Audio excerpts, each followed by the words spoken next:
kita bisa memutus mata rantai itu. Apa sih moderasi beragama itu? Menjauhkan pemeluk agama dari kebencian antar pemeluk agama dan juga menjauhkan kebencian antara penganut tafsir-tafsir dalam satu agama. Ini memang penting karena apa? Tujuan beragama itu adalah untuk menertibkan manusia supaya manusia bisa menghargai manusia lainnya dan juga supaya manusia bisa menciptakan kedamaian. Assalamualaikum warahmatullahi wabarakatuh. Alhamdulillahilladzi arsala rasulahu bil huda wa dinil haq liyudhhirahu 'ala ad-dini kulli wa kafa billahi syahida.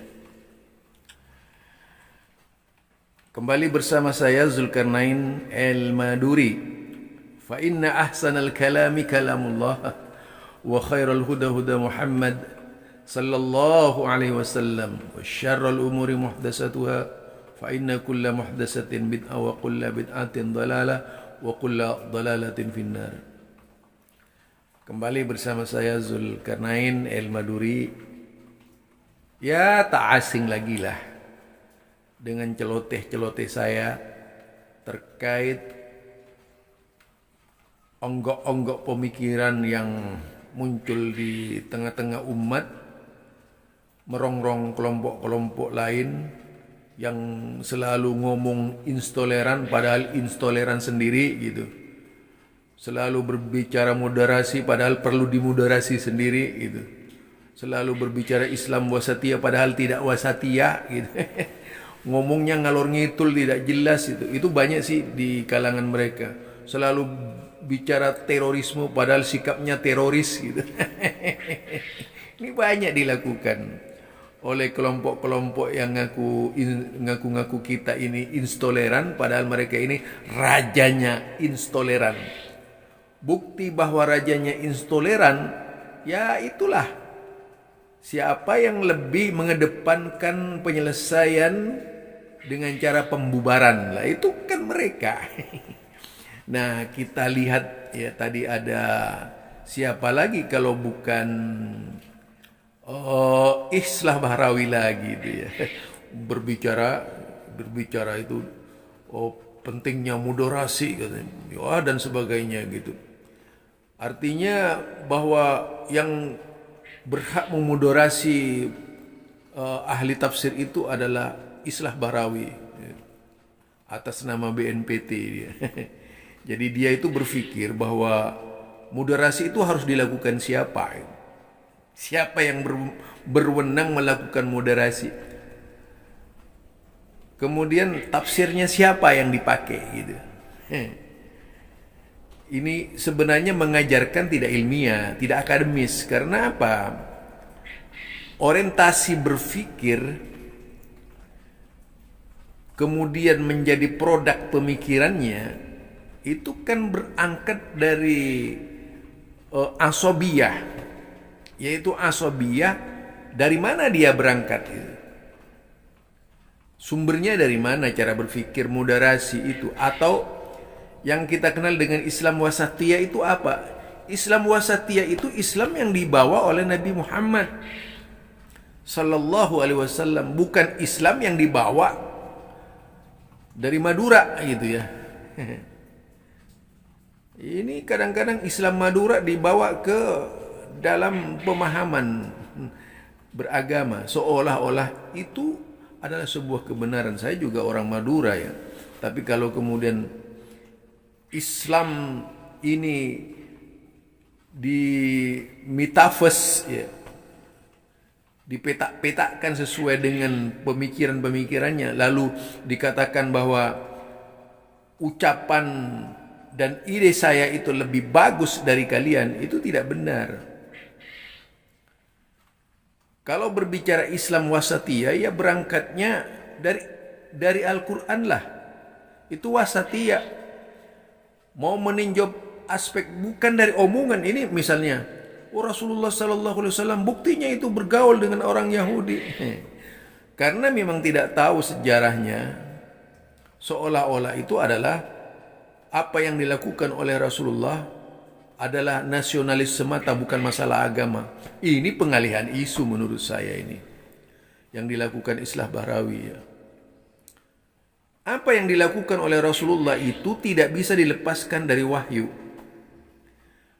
Jelas di dalam Al-Quran dikatakan in huwa illa wahyu yuha.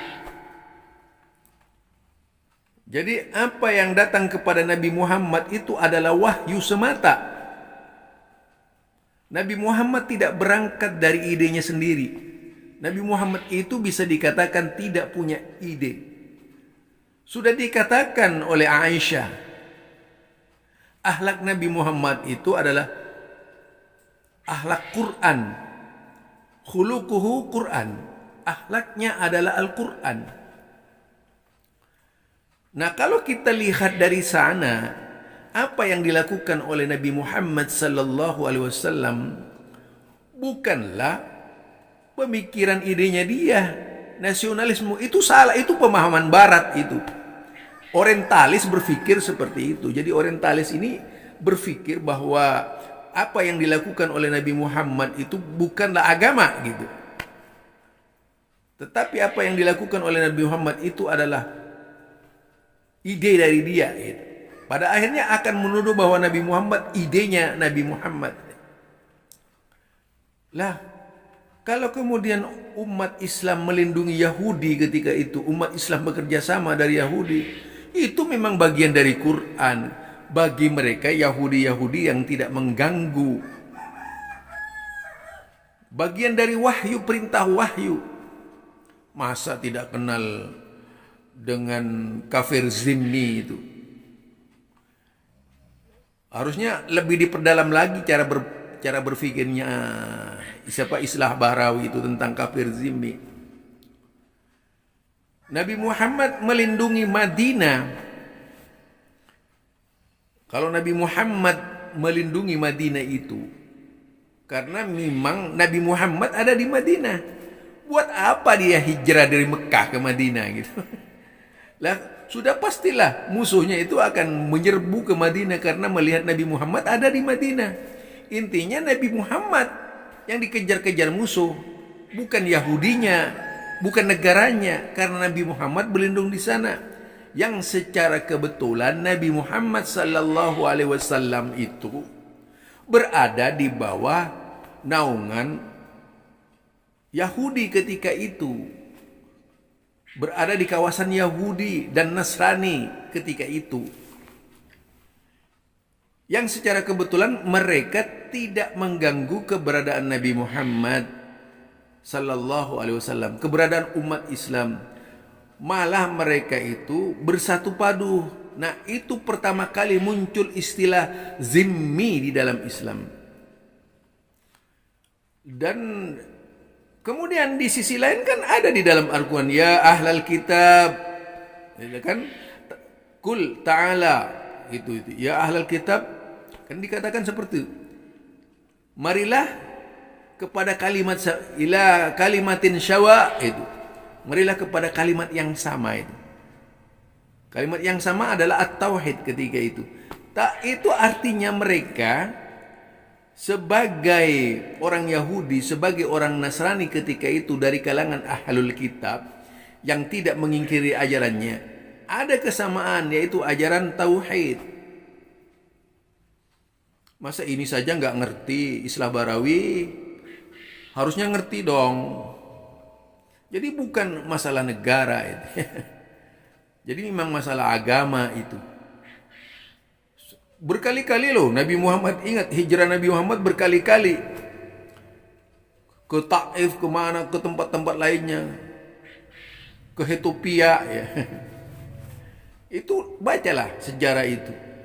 Itu menunjukkan memang yang diselamatkan adalah akidah oleh Nabi Muhammad sallallahu alaihi wasallam. Dalam berbagai peperangan di Madinah itu jelas sekali arahnya kemana, masalah tauhid.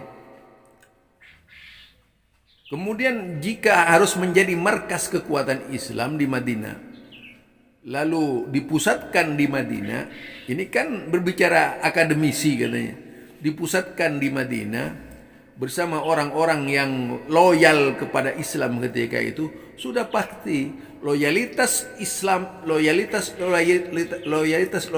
yang ada pada waktu itu juga tidak lepas dari perlindungan Islam. Karena mereka tidak merongrong. Dan itu memang diperintahkan oleh Al-Quran. Jadi bukan jiwa nasionalisme itu. Artinya Islam ini mengajarkan yaitu nilai nasionalisme. Tetapi bukan nasionalisme semata. Yang paling penting berakidah Islam. Dan kemudian melindungi orang-orang yang mempertahankan akidahnya walaupun tidak Islam. Itu ya. Selama tidak merongrong Islam. Itu mungkin perlu dibaca oleh Islah Barawi. Jadi ini kadang-kadang yang perlu dimoderasi ini Islah Barawi menurut saya ini. Perlu dimoderasi. Iya, kalau mau berbicara agama Islam itu oke.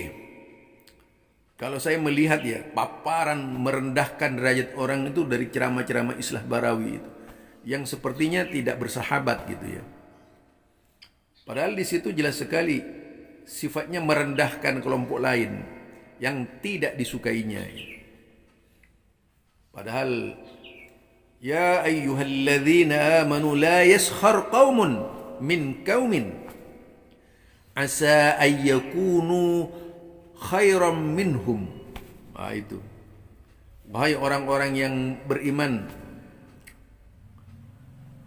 tidaklah suatu kaum merendahkan kelompok yang lainnya, kan begitu. Atau yaitu mengolok-olok kelompok yang lainnya. Boleh jadi orang yang diolok-olok lebih baik dari kalian yang suka ngolok-ngolok itu. Kalau misalnya, kelompok kami ini pemersatu bangsa.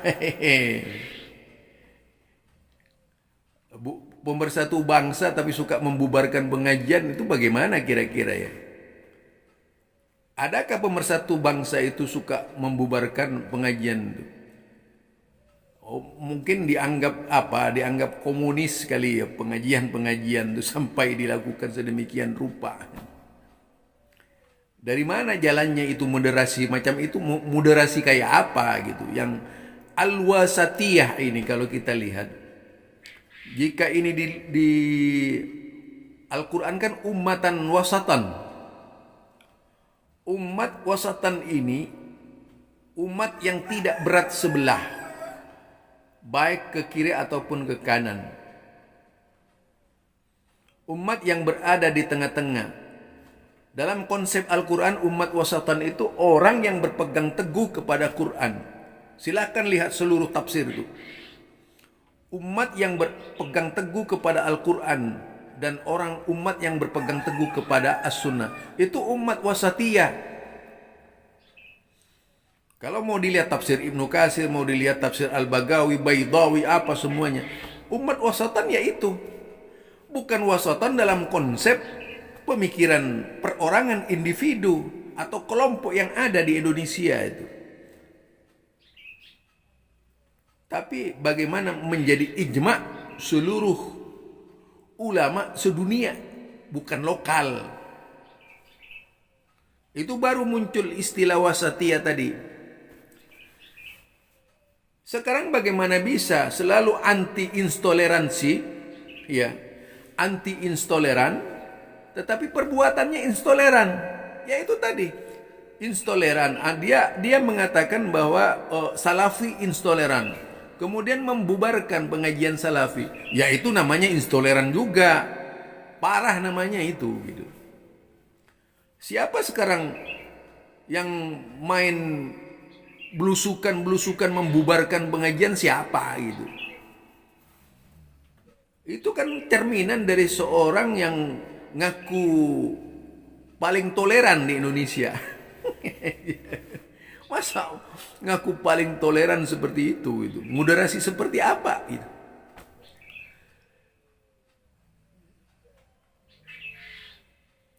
Dikatakan wala nisa'un min nisa' asa ayyakunna khairam minhun.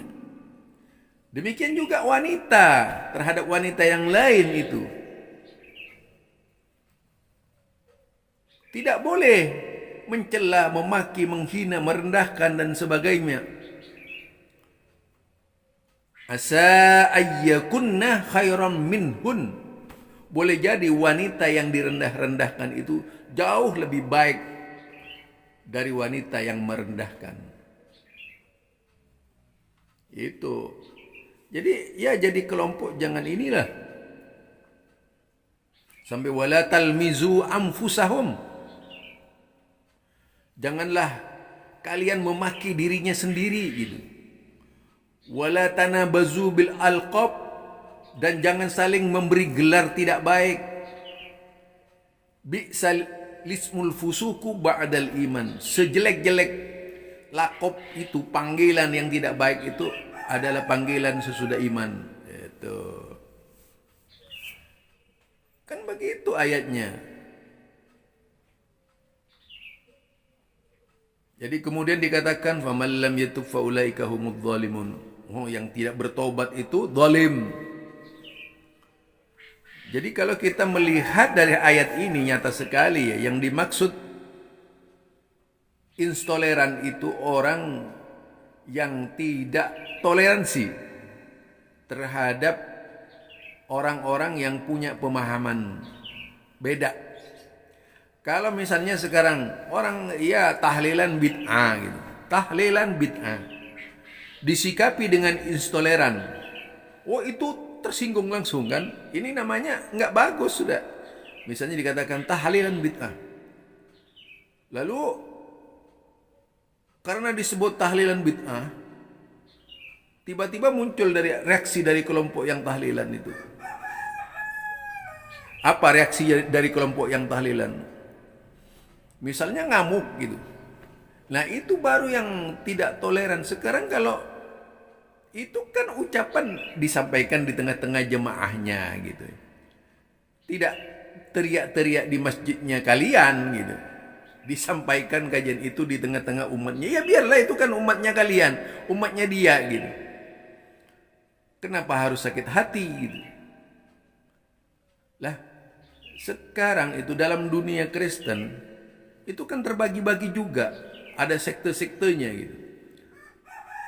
Bahkan satu gereja itu beda dengan masjid. Kalau masjid, kalau saya datang ke masjidnya Muhammadiyah, masjidnya NU, masjidnya Persis, masjidnya Al-Irsyad, masjidnya siapa saja bisa. Kalau di gereja kan tidak seperti itu.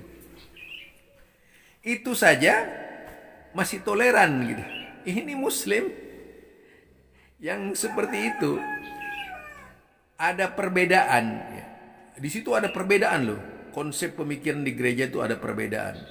Apalagi ditambah dengan ada yang namanya saksi Yahova itu. Itu kan ada perbedaan yang luar biasa itu ya. Sampai tidak mengimani seperti iman-iman Kristen lainnya misalnya. Tetap berpendirian kalau Nabi Isa itu adalah utusan, bukan Tuhan gitu. Nah itu. Cuma sayangnya orang ini kan kalau di dalam Islam sempurnanya iman tuh kalau sudah mengakui Nabi Muhammad sallallahu alaihi wasallam. Nah, itu kan sikap dan prinsip Islam menghargai. Itu sebabnya di dalam Al-Qur'an kita melihat tuh istilah ya ahlal kitab, ya ahlal kitab, ya ahlal kitab. Apakah ahlul kitab sekarang masih ada? Saya kurang tahu seperti apa ahlul kitab yang dimaksud oleh Al-Quran itu ya. Nah, kembali lagi kepada pemahaman intoleran ini. Jadi kalau dibilang bid'ah itu kan prinsipnya dia mengatakan tahlilan bid'ah. Yaitu kepada jemaahnya sendiri. Memangnya mereka ini berteriak-teriak di masjidnya orang lain kan tidak.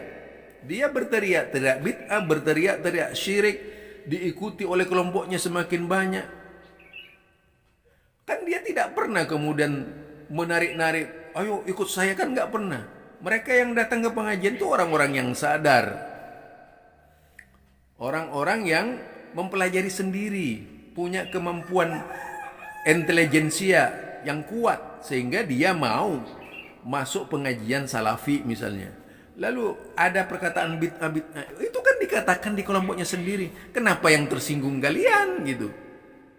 Seharusnya kalau memang mau membalas perkataannya itu, ya ditanggapi dengan ilmiah. Dijawablah. Tidak perlu marah-marah. Kalau maulid misalnya, oke, maulid misalnya ya, maulid diharamkan oleh kelompok lain misalnya. Ya udah, itu pendapatnya dia kok. Hargai saja, itu baru damai di Indonesia. Tapi kalau sekarang ada orang yang berbeda, lalu misalnya dihajar habis-habisan dengan gaya-gaya kalian, itu yang memecah belah namanya gitu. Jangan dibalik itu. Intoleran itu ketika ada orang yang dianggap intoleran, maka bersikap intoleran juga. Itu lebih parah namanya, balas dendam. Misalnya itu ya. Oke, ini dari saya barangkali ya.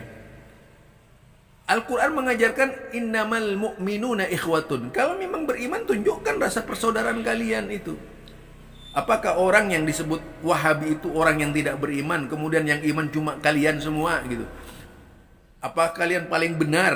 Apa kalian pemangku kunci surga gitu? Pemegang kunci surga atau pemegang gembok surga gitu? Ya, seharusnya yang ditunjukkan itu adalah sikap kalian. Apakah memang benar-benar kalian itu berada di jalan wasatiyah tadi, atau sebaliknya kalian itu berada di luar wasatiyah? Itu ya. Jadi Islam kalau sekarang, kalau ingin belajar Islam kepada kami, akhirnya kan ujung-ujungnya nanti ke sana lagi, ke sana lagi, ke sana lagi. Coba ketika dikatakan Islam wasatiyah itu apa itu? Coba lihat tafsir, semua tafsir, lihat apa itu. Siapa yang kemudian menjadi Islam wasatiyah itu memoderasi. Ada kalimat memoderasi. Jadi moderasi Islam. Kok Islam itu moderasi sudah. Jadi jangan kemudian memoderasi Islam seolah-olah Islam itu tidak moderasi gitu. Ini orang yang paling parah menurut saya ini di dalam memahami agama. Keluar dari jalur yang sebenarnya. Barangkali ini dari saya, Zulkarnain El-Maduri. Assalamualaikum warahmatullahi wabarakatuh. Dadah.